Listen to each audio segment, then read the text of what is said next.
Welcome to the Backpacking Blisters podcast, brought to you by the undisputed champion of ultralight quilts, Enlightened Equipment. Lighten your load at enlightenedequipment.com. With me today is a man who thinks trash collectors don't need any training because they pick things up as they go along. Ben McCullough. Oh my gosh! Hey, how's it going? You don't have to give me a courtesy laugh, man. It's okay. I love my trash guy. He's a good guy. Okay. We hang trash out is going to come up, and lightening your load with trash and doing things a little bit differently. That's going to be part of the conversation today. So, Ben, are you a big trash producer on and off the trail? On the trail, I think I do a pretty good job not leaving trash behind. Leaving? I'm just saying, like, you get to the end of the trip, you got your bag of trash. Is there a lot of trash there? Oh yeah, I mean, there's the eggs, all the wrappers from the gushers I eat, and fruit by the foots, and yeah. Trip, 4-day trip. How much is your trash weigh? Would you estimate? Oh, I wouldn't. A pound, maybe. I don't know. Pounds, no? Yeah, I think a pound. I don't know. How about you? You're ultralighter. Yeah, I'm shooting for under 6 ounces. I'd say 6 ounces or less. Do you weigh your trash every time or not? No, but I've never now heard that of I'm asking the question, I might. So we'll find out. I think we should. I think that's could be the next challenge after the trip. Is who has the most trash. Trash weight for sure. Yeah. So that's one way. I mean, it's like useless weight, right? Like once you're done with whatever it is, useless weight. So that's an easy way to shed weight. There you go. All right. Alisha McDarris from Terradrift on our show. She's the first guest to actually take us up on a video suggestion. So for years, I've been like, hey, Dan Becker. Hey, Justin Outdoors. Hey, Steven from My Life Outdoors. Like, we got 3 suggestions for you. And then I throw out some ridiculous video ideas. Every once in a while, it kind of piques their interest, but she's the first one who actually make a video based on her suggestion. So you're going to find that she's going to reveal that in our conversation. All right. So that's kind of what we have coming up. Then you get the Bible verse. I do. 1 Peter 4:10. Each of you should use whatever gift you have received to serve others as faithful stewards of God's grace in its various forms. So, Carl, what's your gift? Like spiritual gift you're talking about? No, just your gift. What do you think it is to mankind? This podcast. There it is. You're welcome, everybody. No, I don't think that at all, actually. Yeah, I don't know, man. I can tell you what it's not. It's not wisdom. It's not spiritual wisdom. Like, I think I know how to handle the situation, folks. And then I put something else out, and then somebody who's wise and he's like, actually, you might want to reconsider that. And here's a 10 times better idea. So that's not that. Well, and that's what I think of is you gave Alisha this great idea. And what if she gets like, this is the biggest video she's ever done? I mean, I'm not saying like I'm 0% success with suggestions. Like I'm probably, I don't know. I feel like somebody who's like blessed with wisdom is pretty high success rate with what they're suggesting, right? Like I've got a buddy who like I can be like, hey, I have a problem. Can you the story? Because like the rest of the part's kind of embarrassing for me, and I don't want to reveal it. And he'll like sift through and be like, wait, there's got to be more to the story. What are you not telling me? And then I like end up, you can sift through that stuff, right?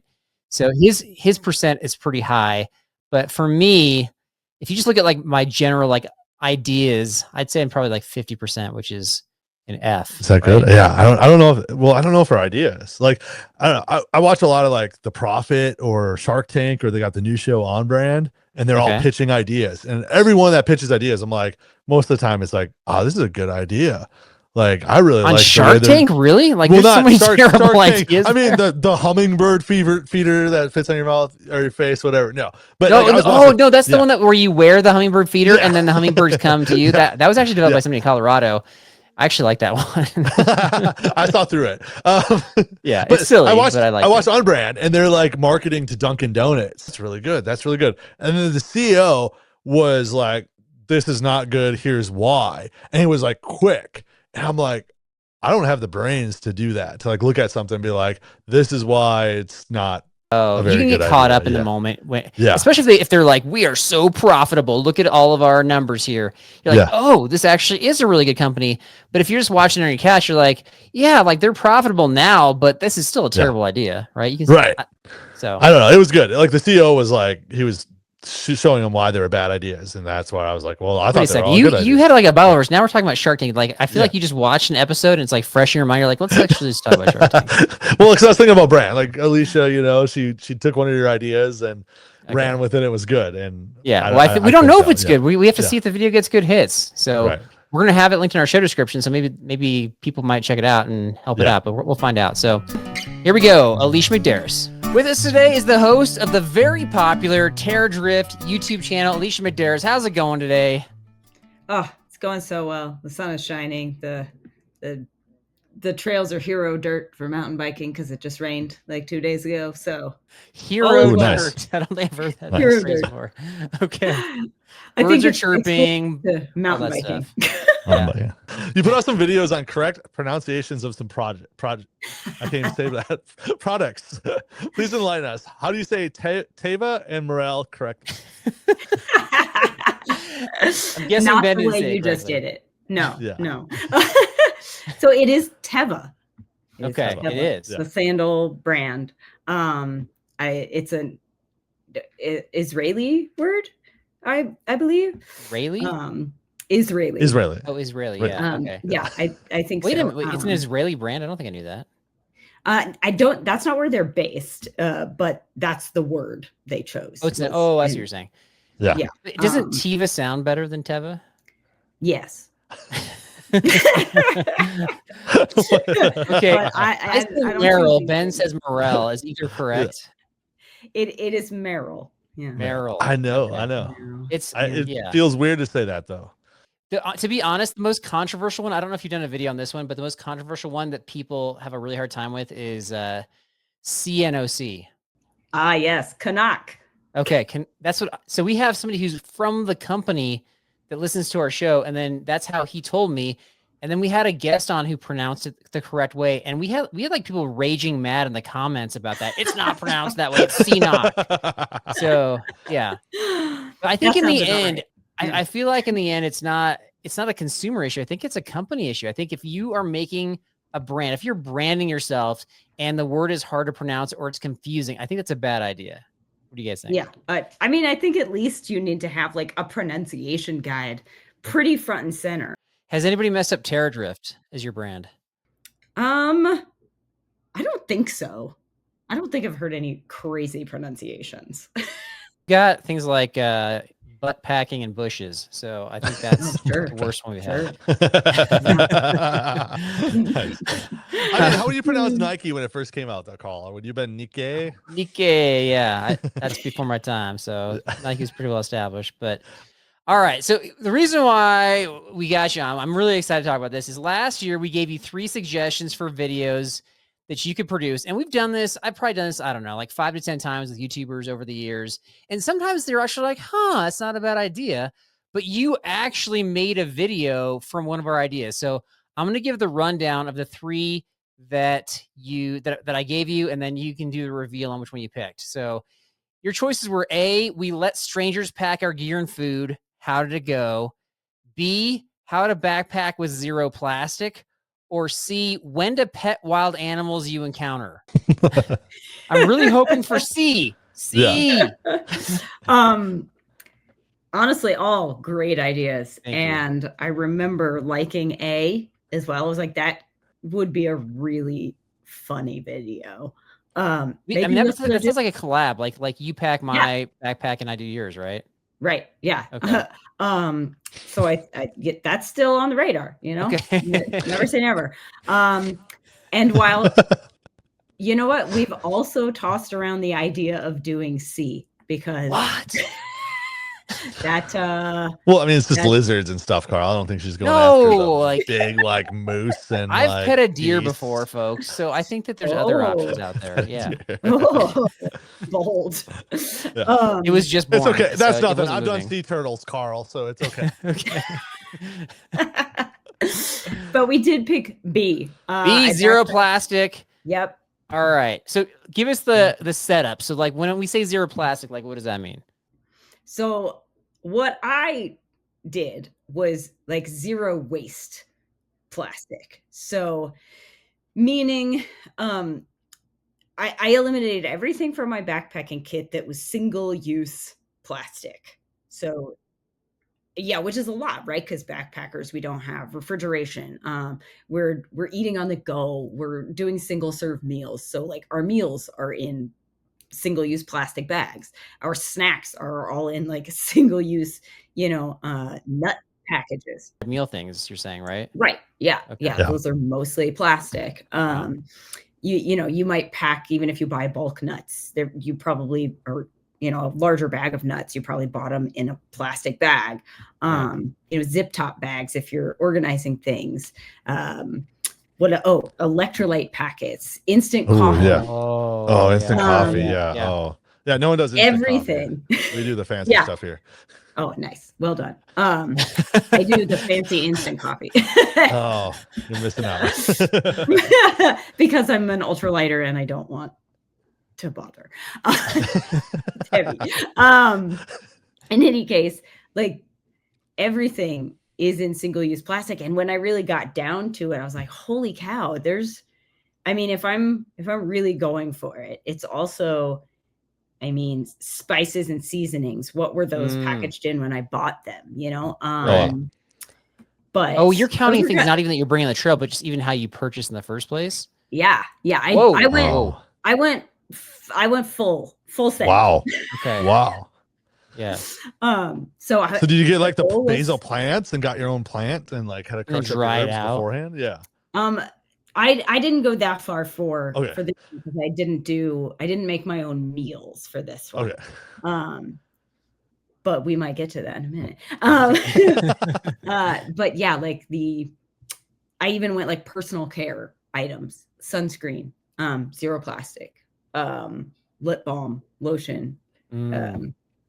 My hand sanitizer was like in plastic, but I've had this little tiny plastic bottle for years now, and I just not keep refilling it. Yeah, it's not. If you're reusing it, it's not single use, obviously. Right. So, and there are certain things that like that's fine, but like how I hydrated, the water bottles that I used and stuff like that. I didn't use smart water bottles or anything intended to be single use. I eliminated, which was I went deep. Yeah. Yeah. Ben, do you have any predictions about how, what she uses alternatives? Yeah, the only thing that comes to mind is she did canning jars and fit everything in like glass jars you're talking about. Yeah, she had a ton of canning jars and probably had to have a donkey to carry all her extra gear. Like, can you imagine this clanking around in the pack? Everyone would be so annoyed coming down the trail. Here's Alisha with the donkey and the packs are just jiggling. And so her weight was probably like 200-pound packs now, right? Yeah. Yeah, it actually weighed twice as much as me, I'm guessing. So, okay, my two guesses would be like some sort of Tupperware, and then like maybe instead of a water bottle, use some sort of like a canteen with fringe on the end of it, like to have kind of some sort of Native American style. What a missed opportunity. Okay. There. Fringe, Fringe. What? Backpacking needs more fringe. That's true. Definitely. I don't know. My pack frays anyway, so I think it's like natural fringe. Natural fringe. There you go.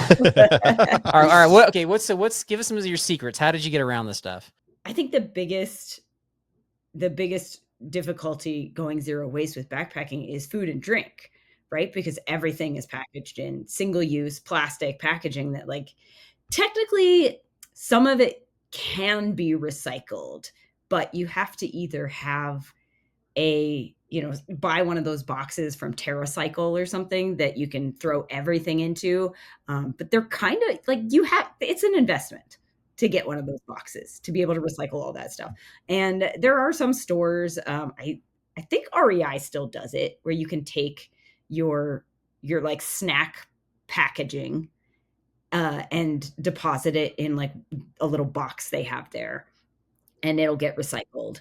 But that's a big extra step for people to take, right? And a lot of people aren't going to do that extra step of having to go somewhere or invest actual money into that. So I don't actually count that sort of stuff as recyclable because it's not easily recyclable. But so for food, there are actually brands out there that package backpacking, like freeze-dried, dehydrated meals in compostable or biodegradable bags. Is awesome. Because do you know one of those companies offhand? Yeah, Farm to Summit is the biggest one. That's Durango, Colorado, folks, right there. Mm-hmm. Yep. And they make a wide variety of things. I want to say all of theirs are vegan and most of them are gluten-free, maybe. So everybody can eat them, right? And a lot of them are really good. Yeah. So I'm a meat eater, so I can't eat them. Oh, okay. Yeah, no. She threw that comment out, tempting you to respond to get a reaction out of you, and she won.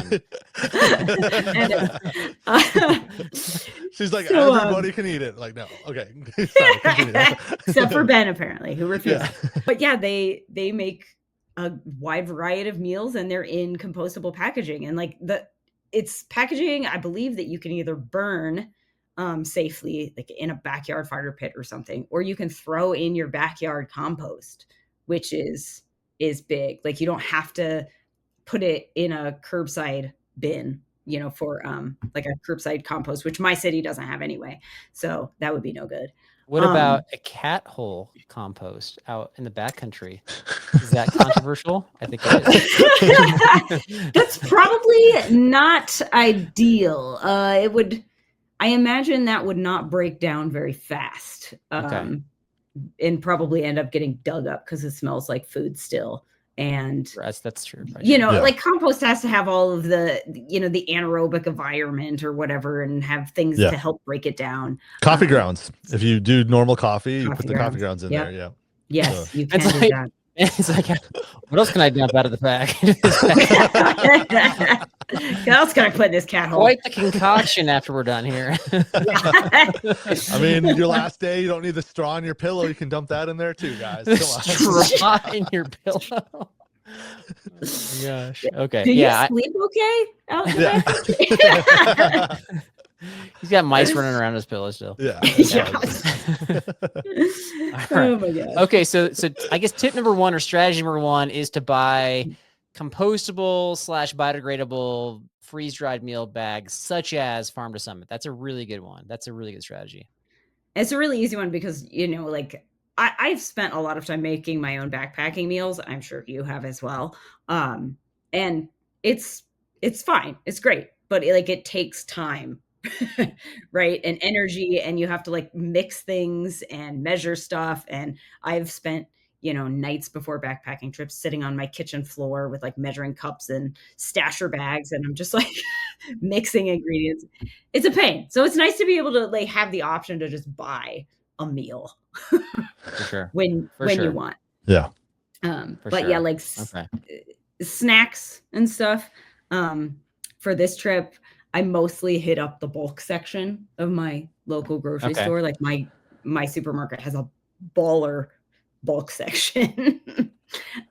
So nice. I can get everything there. So dried fruit, nuts, seeds, pasta, instant rice, peanut butter powder, like all of it. So I'm really lucky. Wow. Okay. What did you put it in at the store? Mostly I use these lightweight reusable, like mesh bags, that weigh almost nothing. But you put you put peanut butter powder into a mesh bag at the grocery store. And I was like, what falls out? Not the peanut butter powder. There's a trail of peanut butter powder as you're going to the checkout. Yeah. I'm just getting peanut butter powder. Nobody's allowed to shop there that is allergic to peanut butter, because I've been through. That's where people are going to like anaphylactic shock just walking to the store. Right. It's all my fault. No, for the for like powders and stuff, I will use those. I don't know if you're a bulk grocery store, if you've been to Whole Foods and ever done like bulk peanut butter, where they usually have those plastic containers. They're really lightweight plastic containers with a lid. I use those, but I then take them home and wash them and save them and have like a stack of them. So they're really lightweight, so they're not adding to the bulk weight. Because this grocery store may have a great bulk section, but they are not going to like tear the weight of a bag or a jar or something. So I can't do that there. But so you've got these mesh bags, you've got the plastic containers, and then did you just transfer those into your backpack? Most of the time, for like most of the ingredients, I then transferred them into either lightweight reusable zip top bags. So like I have a bunch of reusable, like dense plastic bags, or I got some ultralight like Dyneema zipper bags from mine are from Hartford Gear. But they're like, I got different sizes, so they'd be big enough for like fruit leather, which I made. That was like another snack option that I did that was zero waste, like fresh fruit, cooked it down, blended it up, turned it into fruit leather with my dehydrator, which you can also use an oven, of course. I think I even used, I ran out of bags. So a couple of my snack bars that I made, like energy bite type things, I wrapped in some vegan wax wraps. Oh, okay. Like those beeswax wraps. Oh yeah. We had a guest on that like swore by them. I forget who it was, but they liked those. Oh, nice. And why do they have to be vegan? Are there like meaty wax wraps out there? Technically speaking, beeswax isn't vegan because an animal made it. Okay. Or a living thing made the wax. Right. I'm vegan, so I choose not to use beeswax. Wait, if an animal makes something, then it's not vegan, you're saying. So for example, like if an animal digs a hole in the side of the mountain, makes a cave, that's like not a vegan shelter. Is that correct? you can't use that. It's like hailing out. Alicia's like, no, I can't go in the cave. Just gonna get rained on. I've never gotten that question before. Yeah. Welcome to the Backpack Hunters podcast. Yeah. Please subscribe to hear weird questions. Yeah. I think I would use that cave. Ooh, so not truly vegan is what you're saying. So, I guess not. Questionable. I'm a level 4 vegan instead of a level 5 vegan, you know. All right, well, getting back to the snacks. So I was out on a trip with my buddy Derek, the other co-host we have for our podcast, and he was, I think he was trying to avoid some weight in his backpack when we did our pack weigh-in, and also have convenient snacks. I don't think he cared about the single-use plastic, but he definitely qualified because he just shoved pretzels and pretzel pieces along with the pretzel dust into his pocket. Is that a strategy you would employ? Oh my gosh. I'm not going to say I've never just put snacks directly into my pocket. Right. Right. But I'm a dirty backpacker, and my pockets are probably full of dirt. Okay. For sure. And lint and the sweat that mixes in, it's all part of the food. It's all like fiber, guys. It's all fiber. Yeah, helps it's true. Fiber. Yeah. I'd probably get a handful of like sand with every bite of pretzel. But I like that idea. I've done like pocket cookies before where I just stick a cookie in my pocket. It's an option, I guess. Okay. So I think we covered the snacks. We covered the meals. Is there anything else you want to reveal? Another fun one I like that I don't know, I think a lot of people haven't thought about is, so I've been converting the last year to my personal care products, like in the bathroom, face wash, toothpaste, lotion, that sort of thing.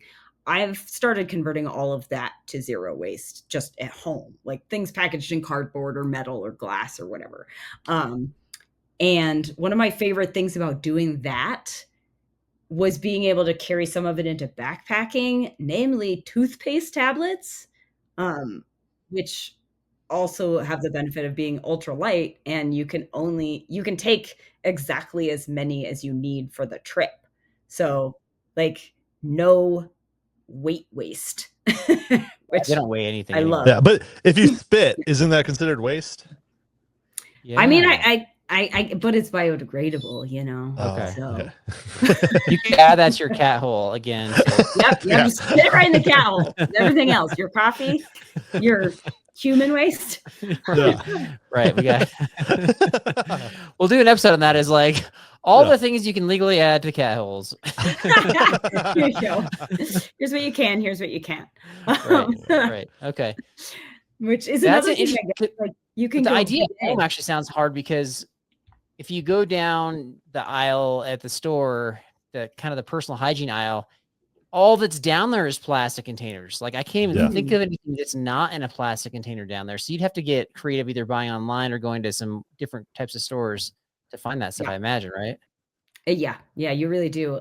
Like it's mostly health food stores that you find the stuff. And even then sometimes like I'll go into Whole Foods or something and I'm like, why is there not more cardboard?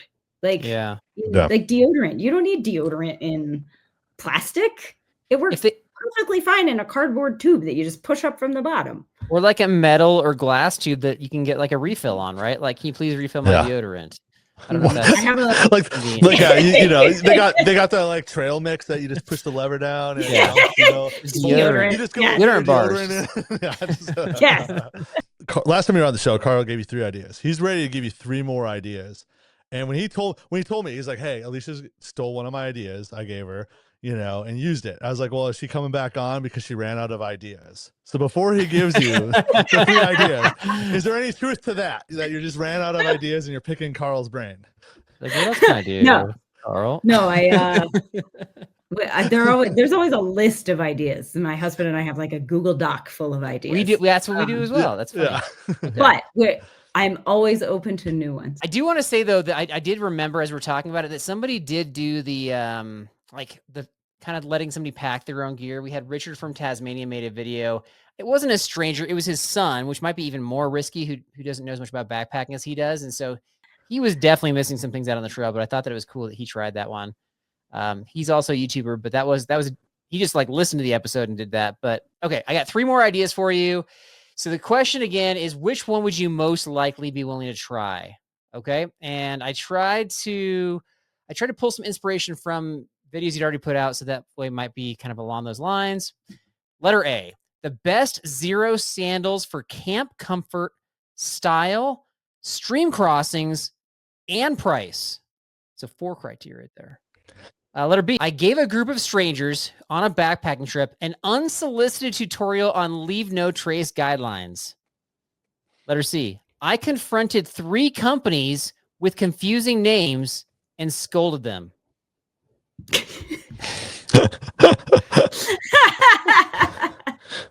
Oh my gosh. The idea of B gives me anxiety. I've Really? seen, obviously, leave no trace people doing very wrong things before, and I'm like, I want to say something, but like I don't want to pick. I'm not here to pick a fight on the trail. Yeah, no, for sure. I'm a kind of a small human. Okay. So I'm always like, ooh, I don't know. It depends. You got to read the room first, right?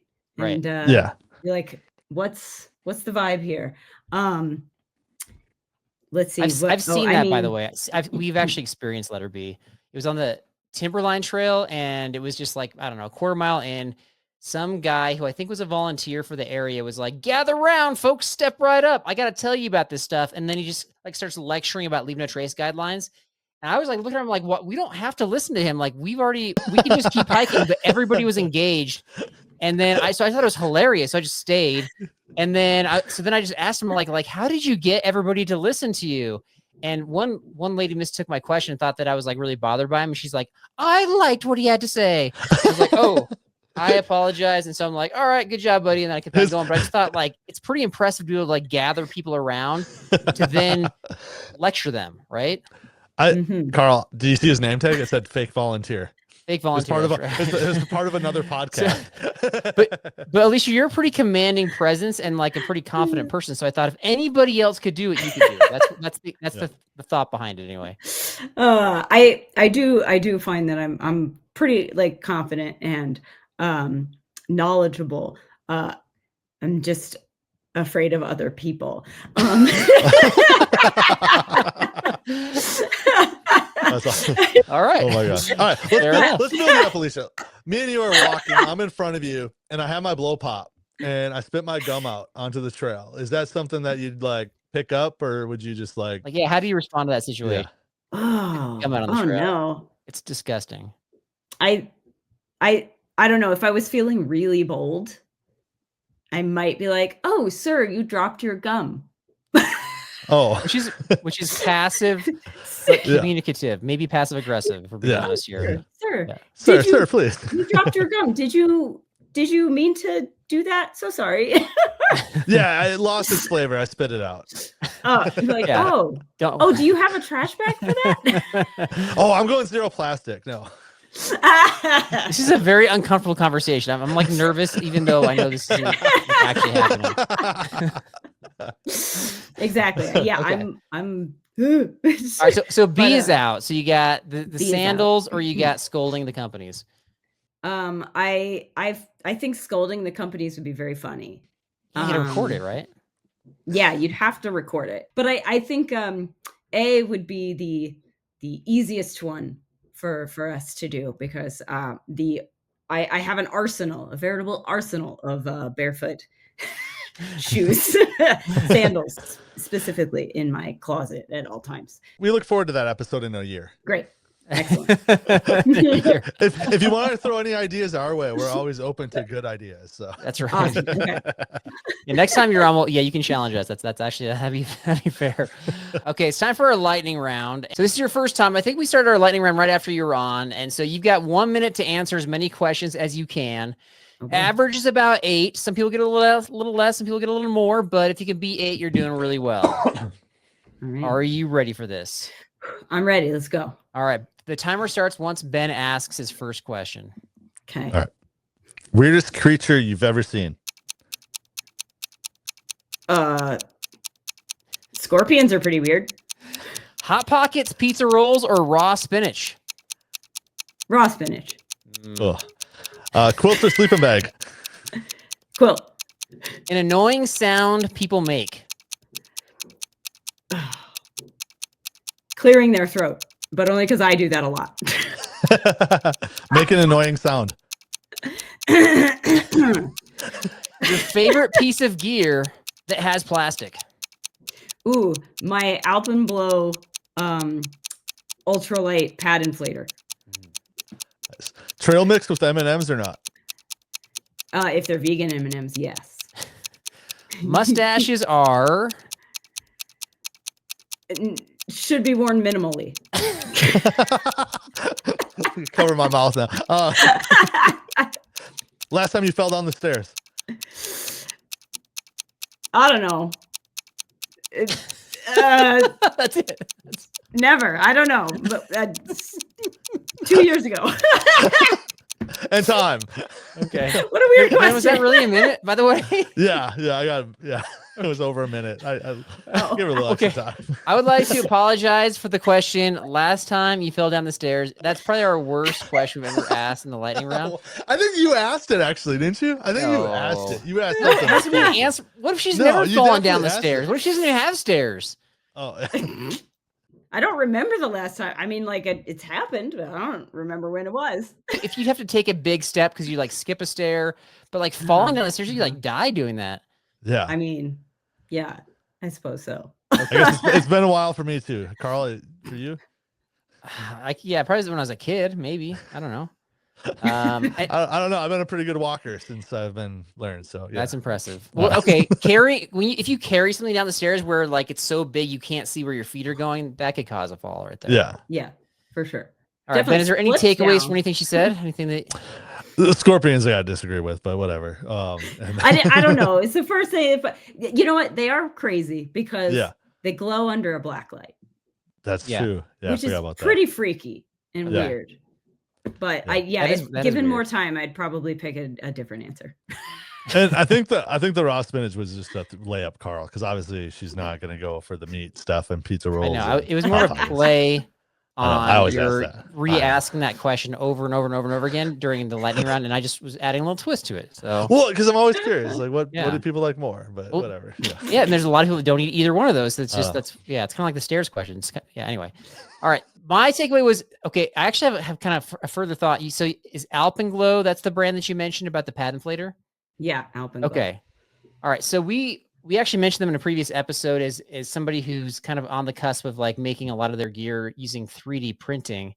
And they reached out to us on that episode and basically said, incorrect. Like we make our prototypes of 3D printing, but all their like ultralight stuff with the fuel transfer stuff, which, you can transfer from one fuel canister to the other. Like that wouldn't hold up with the material you use 3D printing. So they actually use whatever materials they actually use, but they're not 3D printed. So I had to clarify that. So you gave me the platform to do that. So thank you for that.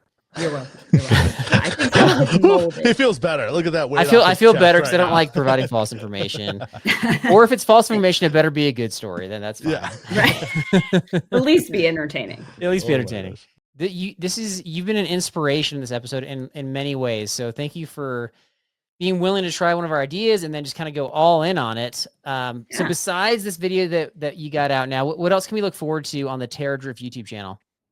Yeah, more sustainability stuff, more barefoot shoes. That's kind of our jam, like minimalist, sustainable, outdoorsy. So there's definitely going to be some of that geared toward, snow and winter activities, hiking, and maybe some fat biking, maybe some snowboarding, and like how to make better, more responsible, more sustainable decisions with like gear and outdoor recreation. Alisha, thank you so much for taking the time to join the show. It's a pleasure and honor to hang out with you. And thanks for having me. I'm excited to check out your video. Are you tired of supporting outdoor brands that scour the globe, exploiting the most destitute people and laxist environmental laws, putting profit above absolutely everything? No longer do you have to add fuel to the environmental and social dumpster fire to get the best quality gear for your next hike. Introducing Magnet Designs. Through hiker design, tested, built, and owned. Everything they sell has been tested, tweaked, and punished on long trails all over the world. Check out their best-selling product, the Bend Alpha 90 hoodie, made in Bend, Oregon, using USA made from recycled materials, Polar Tech Alpha Direct fabric. Ultralight, compressible, hydrophobic, breathable, quick drying, and stylish. Weighing in at just 4.5 ounces in a men's medium. Put your ethical quagmire to bed when you support Magnet Designs. Be confident you're getting the most vetted products for what we do with the smallest possible environmental footprint. Designed on trail, built for trail life, handmade to order in Bend, Oregon. Visit magnetdesigns.com with no E in designs.